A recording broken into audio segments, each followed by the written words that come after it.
Hi, welcome to the Success for Life podcast, and we're on live here with Chaz Jackson, author, speaker, someone who goes around speaking to the youth, who goes and tries to help people achieve, their own best life.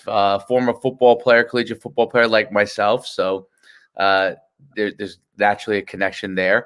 So welcome to the podcast. I'm glad to have you on. Thank you for having me, Coach.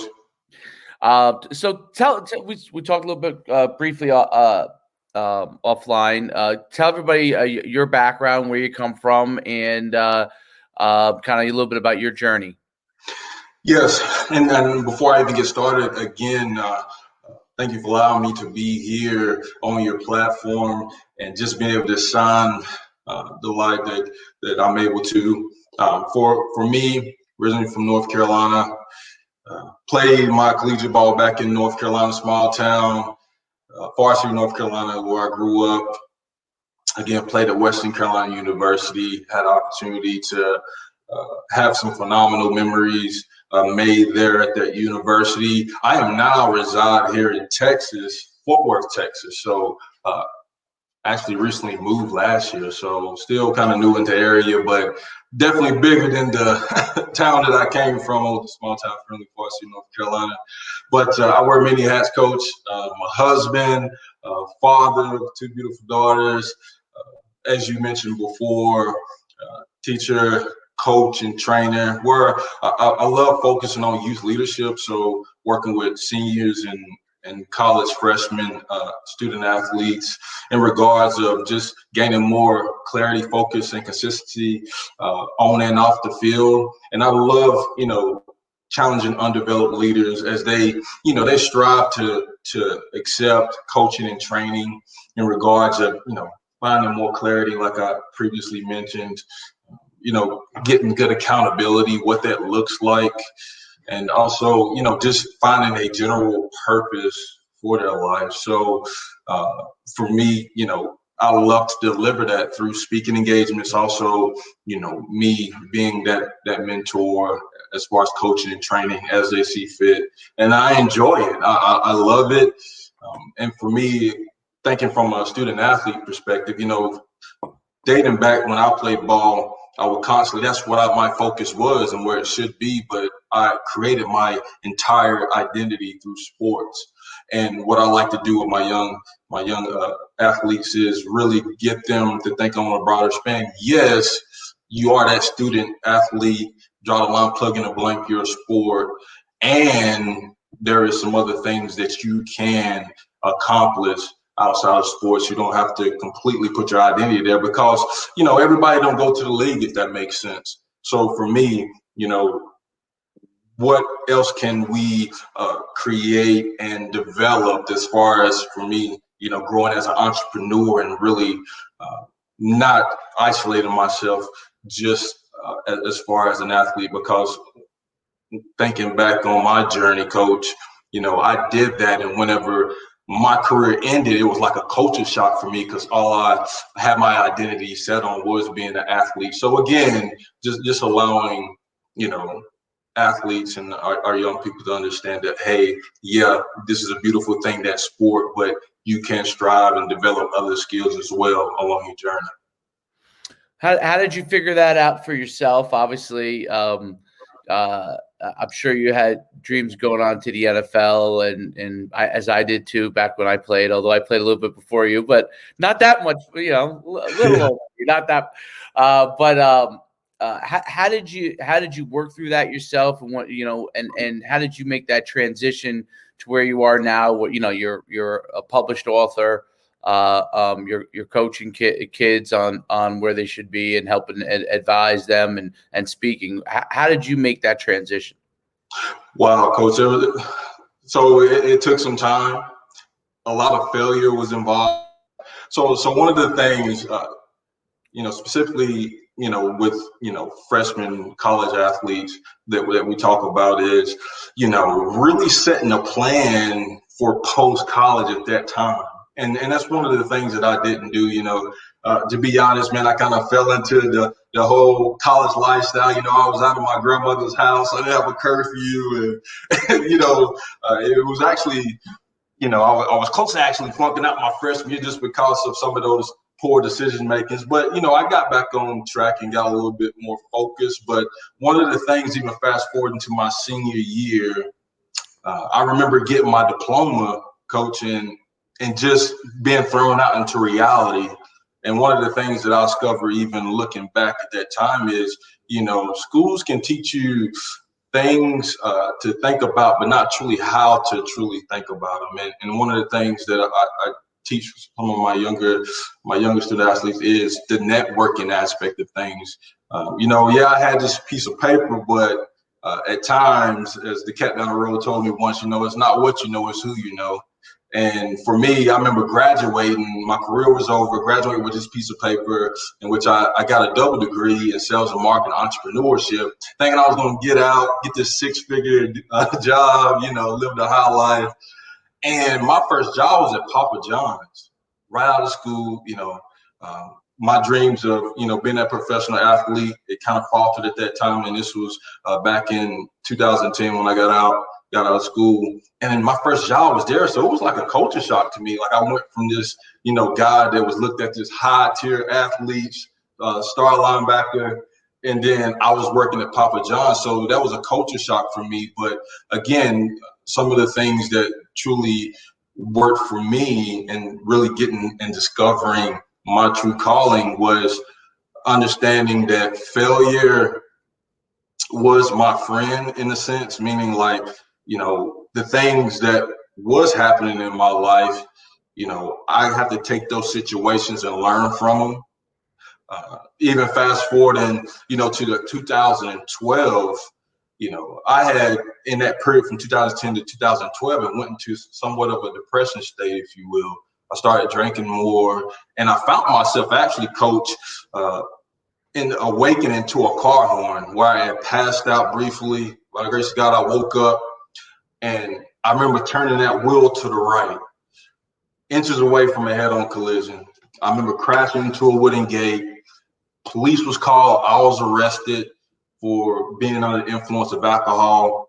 And I remember being in this jail cell, coach, and made a bunch of poor decisions when I got out of college, to be honest with you, simply because I kind of lost my way, kind of going back to what I was sharing, putting all my identity in sports, and I didn't truly know how to transition.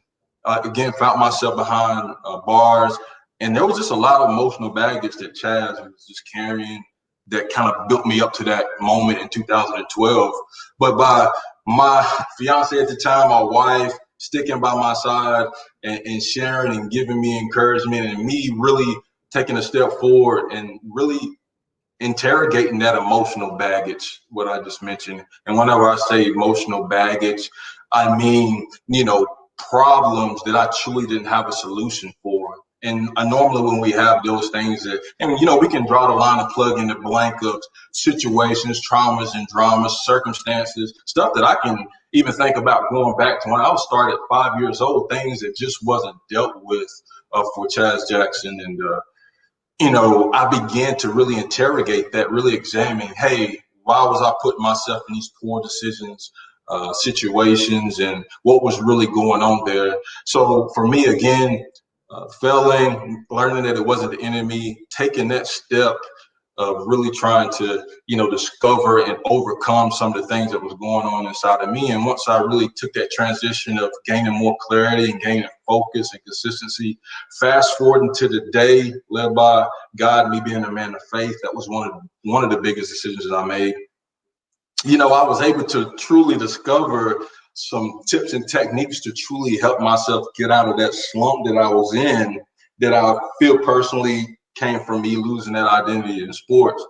And gosh, man, there's been so many good things that happen along that journey. But again, one of those things of me truly finding an identity outside of sports, again, getting good accountability around me. I feel like that's really important. Mentors, coaches, people that can pour life into me. And that led me on a journey of finding purpose for my life. And one of those purposes is helping, student athletes or anybody in general that's lost something that they truly cared about, and willing and wanting to find a way to overcome some of those barriers, if that makes sense. Yeah, it makes a ton of sense. So let's unpack a couple of things there. So faith, I mean, much like you are, I mean, I'm a big fan of Jesus Christ and follower of the Lord, and when I placed my faith and my trust in the Lord, I think that enabled me to handle a lot of situations. Even though I grew up as a Christian, and as you probably went through your process, I ended, for me at least, I ended up getting saved in like 2008, 2009 time period. Even though I'd grown up a Christian, I needed that kind of rebirth, and I need it every day, I guess, because but knowing that and living for the Lord helps, I think, keep a lot of things in place. And much like you, when I was at college, obviously playing ball was so important to me. I was a very good student, but a lot of it was because I had a certain just aptitude for school. It wasn't that I did anything extra per se.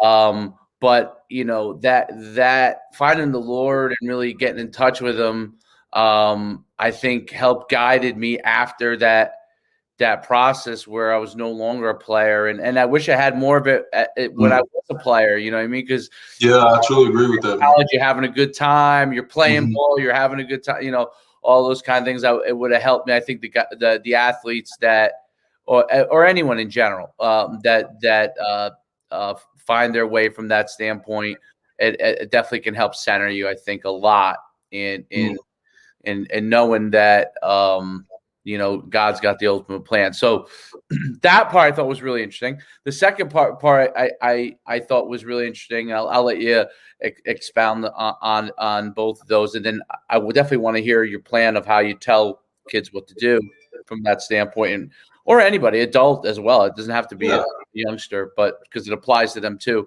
But when I finished playing, okay, and I was there for another year, finishing grad school when I was done playing.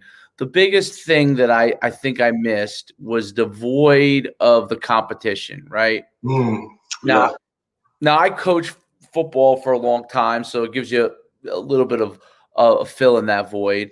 But for a lot of people, I didn't coach right away.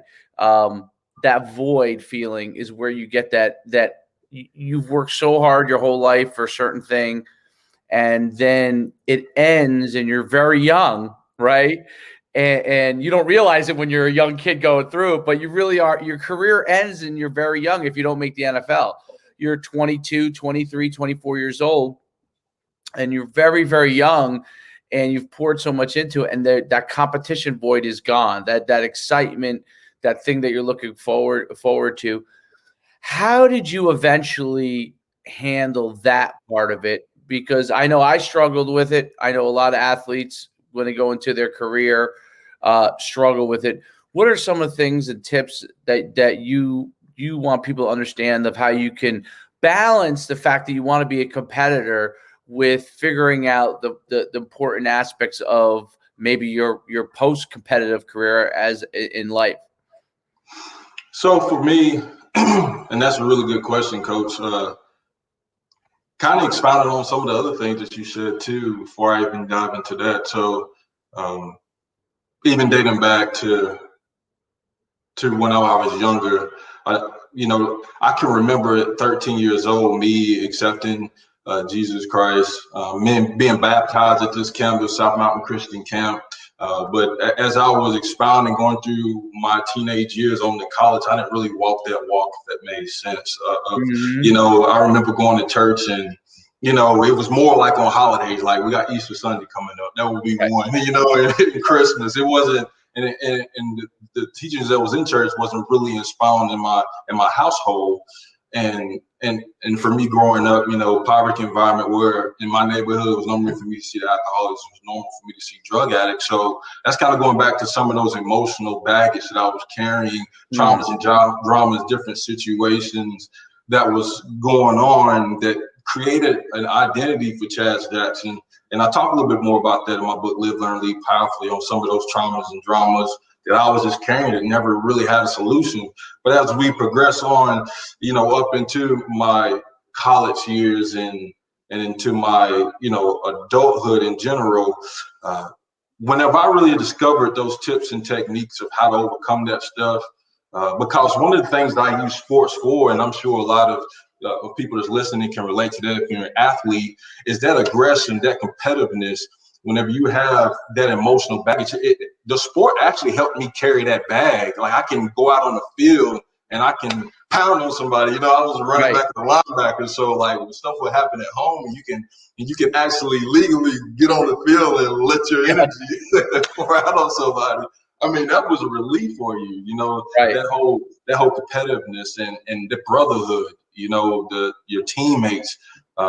Definitely back in high school, man. I mean, growing up from Mighty Mites all the way up to high school, you really have that bond and having all those situations apart. But I guess to kind of come back to 2021 with what I'm sharing to answer you is how did I overcome that, was finding my true passion outside of football. And in some of those circumstances, like I was sharing back in my childhood and my teenage years, even about coming into college and being in that situation, that car accident. I know I've kind of bounced on some different subjects briefly, but for me, I don't want a child, if I can prevent it, to go through anything that Chaz Jackson went through. So when thinking about being competitive or finding, something to take that place, because obviously after something's removed, you have to replace it with something. I did try to replace it with alcohol, but I made a ton of bad decisions. So I had to eject that by the grace of God. And I'm also happy to say to the audience, I haven't had a drink of alcohol. It'll be 9 years this upcoming June. So I just wanted to share that. But me replacing that was with a passion to help others and to serve.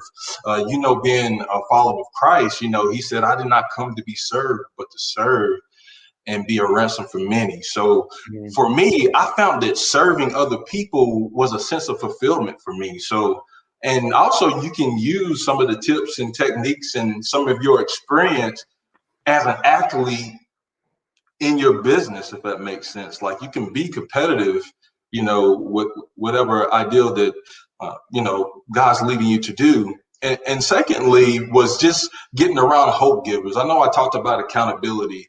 And what's funny, there's two hope givers that I talk about in my book. It was my coach, Coach Crosby. He was my high school defensive coach. And also a physical therapist. His name was Brandon. And there was two situations where these two individuals, they was very passionate about what they did and how they did things. And they left a footprint on my heart. And I remember those two individuals even in my 30s right now. And it's funny because of the hope that they gave me during times that I was going through storms. I got hurt my senior year in high school. The dream was to play at Clemson, for instance, for Brandon, the physical therapist. I broke my lower leg, coach, and him giving me hope, meaning, getting me back on the field when I thought my career was over, even though I didn't make my ultimate dream of playing at Clemson. But, by the grace of God, I was able to go to Western Carolina University. I was recruited by Matt Rule. He's the head football coach for the Carolina Panthers now. And I actually met him at Clemson football camp, to be honest. And it's funny how God works and works things out for you. But I say that to say this, meaning, really what helped me is to find passion, to kind of withstand and use some of the tips and techniques I use in sports, but also to realize that I can be a hope giver like my coach and Brandon was to me, meaning just installing water and, whatever person's placed in my path, seed of greatness. Because for me, I believe we all have a seed of greatness in us. Physically, we are a gift, but there's a gift inside of each and every one of us, and it's full of potential. That's what Gifting the Gift is all about. That's my brand.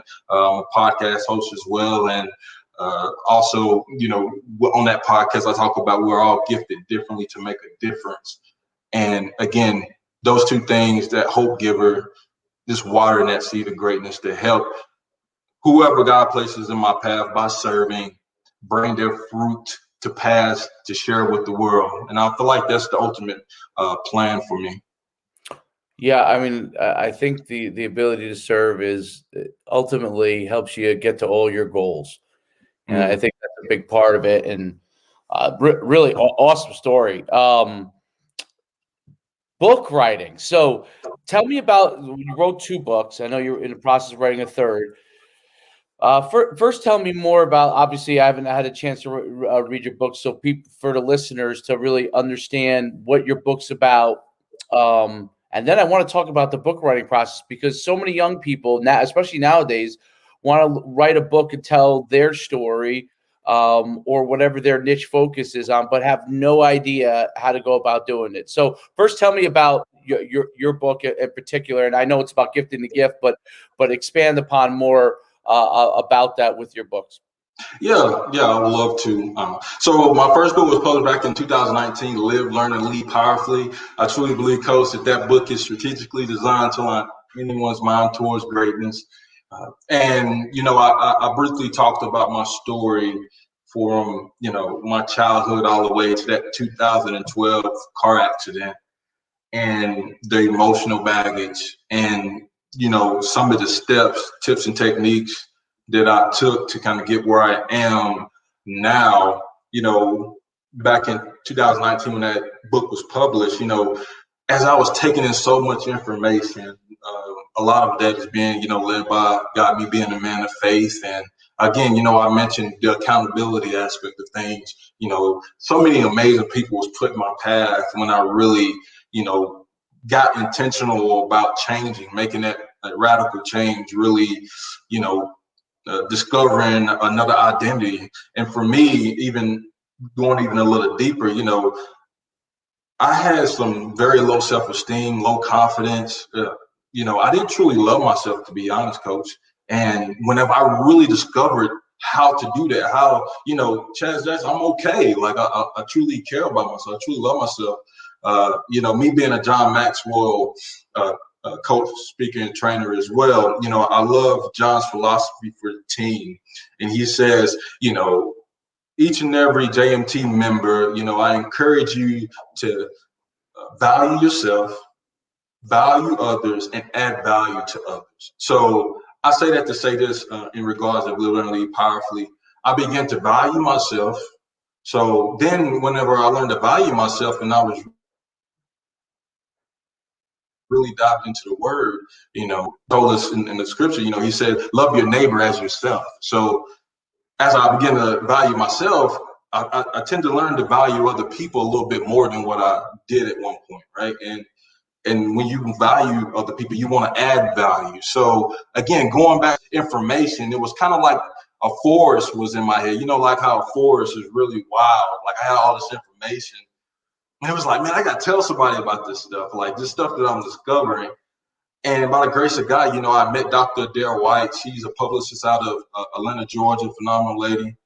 And she helped me make it a garden, the information that I was accumulating. So that was kind of the birth of Live, Learn, Lead Powerfully, the tips and techniques that I use to overcome me, lacking the identity after I left school, and the things that I used to kind of overcome alcohol abuse and some of the other emotional baggage that Chaz Jackson was going through. And I kind of condensed it down into a team leadership guide, just hitting some principles, tips, and techniques that I did to kind of overcome some of my low beliefs about myself, and to kind of get to where I am back in 2010 or 2019, sorry. And as far as the impact of influence, that book actually dropped this past Saturday. Chip Baker's phenomenal individual. Whoever's listening, check out the Success Chronicles. This is a phenomenal teacher, educator. He's a third generation educator. I met Chip last year. He was a guest on my podcast. I was actually introduced to him by Don Brightman, who's another amazing man of faith. The Going North podcast, both these podcasts are based on personal development. But as you know, in this world, Coach, as you meet people, those people introduce you to people, and it's kind of like the spider web. But I met Chip the first time, just like me and you were talking, having a conversation. The first time I got in contact with the guy, I knew there was somebody that I wanted to be around more often. And he invited me to go on a journey with him to co-author in a book along with 15 other amazing men where we created The Impact of Influence. And it actually made Amazon #1 bestseller this past Saturday in 11 categories. So super excited about that whole journey with that book. But I share briefly some of my story. The name of my chapter in there is I See Something in You, because in that whole inch of the chapter, going back to that car accident, a week and a half after me being locked up in jail, I went to visit my lawyer, and he shared with me how I was going to have to deal with some jail time and kind of telling me how things are going to be a little bit tougher for me to get back on track, because at this point in 2012, I had lost my car, Coach. I lost my job. I was losing my apartment. I was on eggshells with my fiance. I was just, in a really depressed state by, my alcohol abuse. And I remember stepping out of the office and using the bathroom. My fiance kind of came out afterwards, and we was in the car, and she shared something with me that I marked as kind of like a transition of my life. And I kind of talked about this. It's kind of poured over and lived on me powerfully. But she said something that just changed my whole perspective of how I viewed myself, and it built a curiosity, if that makes sense. And it was based off of her saying, like, your lawyer just told me to leave you, Chaz. And I was like, what? What do you mean? He was like, he's never seen anybody come out of what I had already accumulated for myself, that you was going to drag me down with you, and I was just toxic to you. And at the time, I was just like, yeah, why don't you just leave me? I mean, I don't have any identity for myself. I'm just going to, go into this pit. I was like, why don't you leave me? And she looked me straight in my eyes, Coach, and she said, Chaz, I see something in you that you don't see in yourself. And it took me, again, like I mentioned, to be intentional and make a change for myself. But that just, it rocked me to the core. And I feel like God used her as a conduit to say that to me, that I see something in you that you don't see in yourself. So I say that to say this, in that book, The Impact of Influence, that was a very influential moment for me, and to kind of transition to where I am now. And I enjoy saying that to our young people, Coach. I see something in you that you don't see in yourself. And that something is that seed of greatness. And I'm just humbled and just proud to water people's seeds, man, because I feel like we all have fruit. It's great that I'm able to talk about scriptures, because in some avenues you're not able to really open up with Bible and all that good stuff. But it talks about the fruit of the Spirit. Love and joy, peace, patience.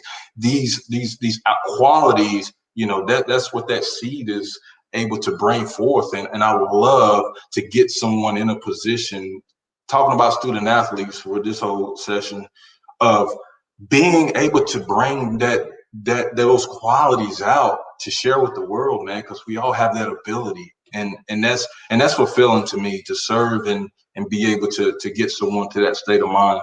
But yeah, man, that's kind of the whole ideal about those so powerful.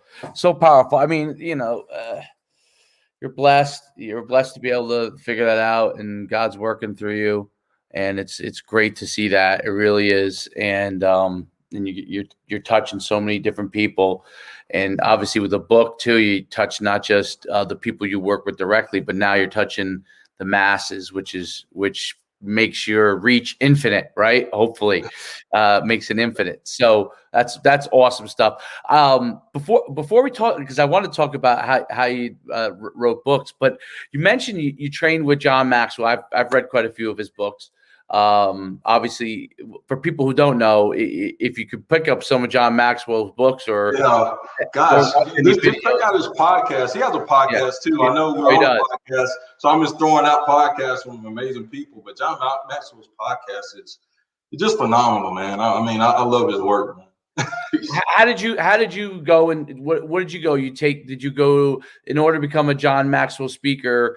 What did you do to go through that process? Because I think it's so cool because you're young, and a lot of people will see someone like yourself and say, I think I could do maybe something like this, but I don't know how, right? So to explain how you got. I know it's a little different from the top, but I think this is no worries, man. No worries. Yeah. So obviously, if you don't know who John Mack, the guy, he's ranked like the #1 leadership expert. He's written over 80 books. I think there's like over 30,000 members now, like 38,000 members of John Maxwell team members. And just hearing that portion before I even got started, I'm just like, gosh, me doing what I'm doing. I mentioned that I shared that, I have a passion about helping undeveloped leaders find, clarity, find accountability, and find a purpose in life, because that's something that I didn't have after I got done playing sports. And after I discovered that's what I wanted to do, and I discovered John, I'm like, if he's the #1 guy talking about what I'm passionate about, what I feel like God's pointing me to do, I want to get around this guy. So I was first introduced, my pastor, Bill Kill, back in North Carolina, another phenomenal guy. I was talking about, mentors and coaches that kind of helped Chaz overcome some of those trials and tribulations. He was one of them, and he invited me to do a mastermind of John Maxwell. And it's actually John's book, Leadership. Whoever hasn't read that book, if you're a leader in whatever avenue, phenomenal book. I was sold on John then. This was about a couple years ago. And I did another mastermind with him. It was on one of John's books, Becoming a Person of Influence, ironically, the impact of influence. But another phenomenal book. And again, after going through those with Bill and some of the other individuals that were part of those masterminds, I knew it was something that I wanted to pursue. It's not one of the cheapest pursuits. So it was one of those things where I had to get with my wife, and we prayed about it. And, I kind of went on this journey and got on John's platform. And, he has on there where you can take either a speaking or a coaching path. And me being a speaker, I took that path and went on a journey. And I actually became officially a certified John Maxwell team coach and trainer this year, actually this month. So this is a big month, man. That's kind of like a short ideal or journey for me with the John Maxwell. But with that whole program, you just have to be really intentional about, networking and asking questions. John constantly talks about that in his books, about asking questions and seeking a knowledge, because there's so much, man. I was just doing the IMC. Unfortunately, it's normally held in Orlando, Florida, but because of COVID, and the whole situation, it was virtually this past a few weeks ago. And man, it was. My brain was just swollen of information that John and his team kind of pour out there. But yeah, if you're really serious about being a leader in your field, you cannot go wrong with being a part of the John Maxwell team, or even just checking out his podcast. He's given tons of value. Him and Mark Cole is actually one of the hosts on this podcast, and John comes on there. But Mark Cole, he's like right beside John as far as being that leader expert. John's constantly pouring into him. But those guys, man, Chris Robinson, Paul Marinelli, the list goes on with those guys. Roddy, those guys are just phenomenal people to hold you accountable and just to learn from. So, yeah. Very cool. Very, very, very cool. And last, and this is really flown by. This is great. A lot of ton of information, and I appreciate the intentionality is a key component of working towards success. You got to be intentional in everything you're doing, and understand intentionality and how it relates to becoming successful, taking steps to be successful, taking steps down whatever your journey is. Writing a book. Tell me about that process. Was it easy for you? And how, what are some of the things that you think people need to be able to do in order to write a book like yourself? I mean, you've written two, and I think that it's unbelievable a process there that you have to go through in order to get that done. Tell a little bit more about that. Yeah, so guys, I feel like there's so many eggs that we can take with this. The first one that I want to say, and I feel like, it's very important even for you to even begin to write, is finding your voice. I think, we constantly been talking about, our younger people, and obviously this can be for adults too, obviously, but finding your voice. And Maya Angelou, she said a quote that I feel like will kind of bring us home with what I want to share. She says, "There is no greater agony," the word agony meaning mental suffering, "than a bearing of an untold story inside of you." When I first heard that, Coach, man, I mean, it blew my mind when I really dissected what she was saying.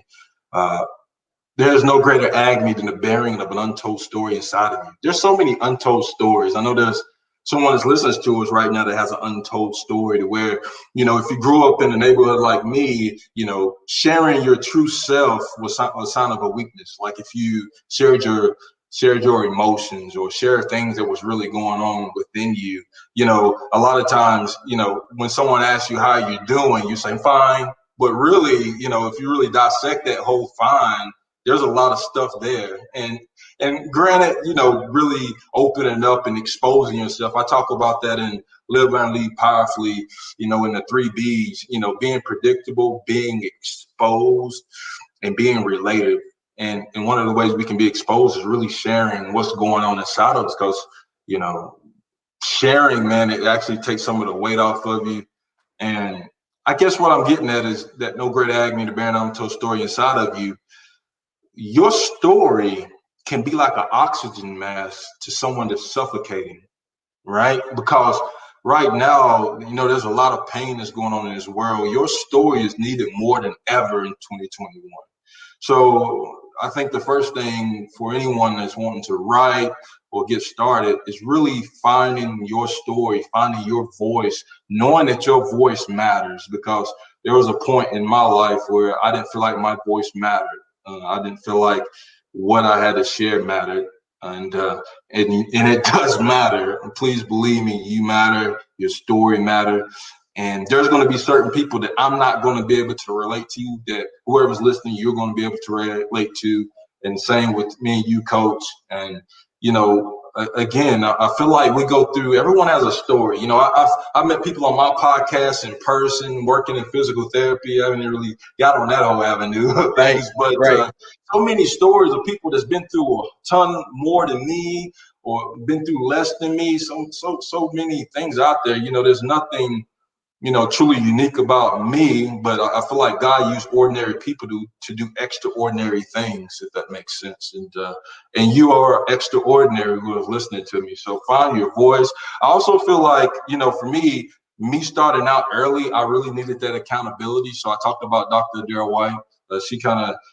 She had already written like 15 plus books. I think she had wrote 16 books back in 2019. I think she's published a couple more since then.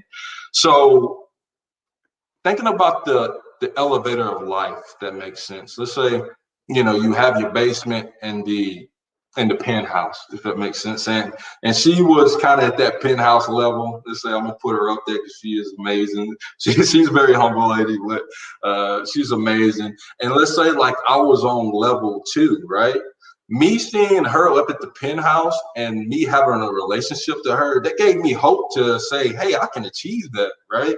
So I say that to say this: getting around people that has experienced what you want to experience John Campfield, he talks about success leaves clues. There's so many clues out there of things that you want to accomplish when you're listening to me that people are wanting to help, man. Like, and that's one thing for me. Like, I kind of felt at one point in my life, if I ask questions, that shows that I'm stupid or whatever the case may be, that's going to show a sign of weakness of me. People are not going to look at me as someone with integrity or leadership status asking questions. But man, that is one of the biggest lies that anybody can ever tell you. Ask questions, ask away, please. Because when you ask people's questions, you're going to discover so much more and you're going to accomplish so much more and getting help around you, because there's no body that's ever created anything massively who doesn't have a team around them or who has not asked for help. I mean, I mentioned John Maxwell was the #1 leadership expert. You think he did that by himself? Like, he has amazing people around him to help him get there. And I'm talking to myself here as well, is remembering that, hey, finding your voice, get around people that's already written a book, getting around people that already written a book to hold you accountable, to show you that it is real. And again, asking tons of questions, getting around people that's willing to answer those questions to make things easier for you. And and once you kind of do that, for me, writing a book is really getting a good outline in place. And as you get other people involved and intentional about you wanting to write a book, a lot of that stuff's going to kind of play out for you. And that's what worked for me, is having people to hold me accountable. So Yeah, accountability is a huge aspect of being able to get to where you want to go. Really interesting stuff. We didn't get to talk about much about physical therapy, but tell me how you got into that and how it relates to everything that you're doing right now. So it kind of goes back to those two individuals of hope, right? So I talked about Coach Crosby, how he installed hope in me about being a collegiate athlete. Me growing up in that little small town, no one really went to Clemson University out of Forest City, North Carolina. So, he installed hope into me. I remember meeting him my freshman year, and I know you asked about physical therapy, but it's all going to make sense here in a minute. I remember going to my freshman year in high school and me seeing him with a Clemson jumpsuit on, right? And I was like, man, that's where I want to play. And he was like, Chaz, if you work hard at this, we can get there, man. And he watered my seed, like I've been mentioning before, that seed of greatness that was inside of me, even though I wasn't aware of it the way I am now. But that's what he was doing. He gave me hope whenever, in other situations where I would ask other people, oh, man, you're not going to Clemson University. Ain't nobody from Forest City played at Clemson University. And all the naysayers, the critics. But he allowed me to be focused. And, man, we made it all the way to Clemson University's football camp. But, I mentioned how the injuries and me ending up at Western Carolina played out, which is one of the best things, because I met my wife at Western Carolina University, and I wouldn't be, like I said earlier, it's funny how things work out in life. But I mentioned that I got injured my senior year, and I feel like that was one of the biggest reasons I didn't go to Clemson, because I missed pretty much almost my whole senior year. But I met that therapist, Brandon, who, I was in that broken state.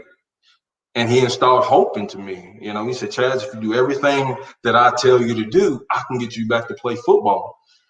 And he got me back. I was able to play. And what's funny, Coach, I tell you, I say that those guys are hope givers, and I keep bringing them up. That I'm a coach now and I'm a therapist because they left a footprint on my heart. I remember I told you earlier that I graduated in entrepreneurship. And I was working for this sales company, great people, but I felt I was sitting in a cubicle and Brandon popped in my head. And I was like, man, there's something else I'm supposed to be doing. And I find myself doing all of this stuff because of how they impacted me, because they was very passionate. And guys, I'm doing exactly what they're doing, man, because they installed hope into me during some of my darkest times, if that makes sense. So yeah, man. So that's kind of my whole journey of becoming a physical therapist. I owe that to Brandon for being passionate about what he did.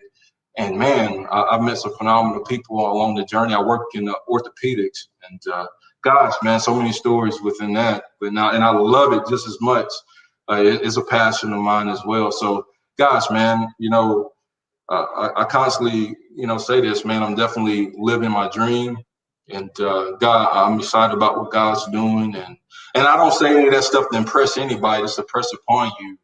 If you allow God to take over your life, man, and really be intentional and get accountability and get real purposeful about serving.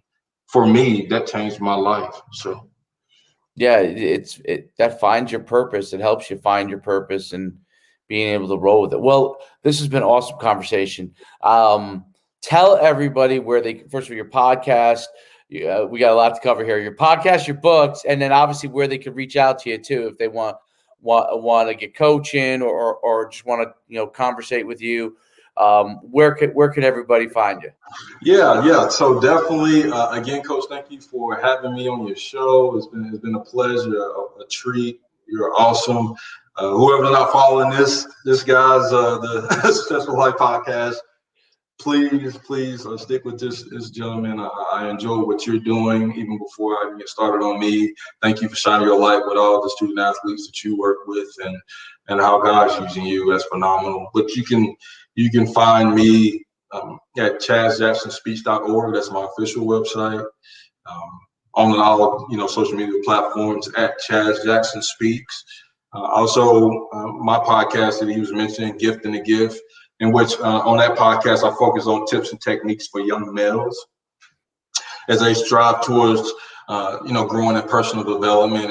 And I started that podcast last year, and there's been so many phenomenal people that I've met through it.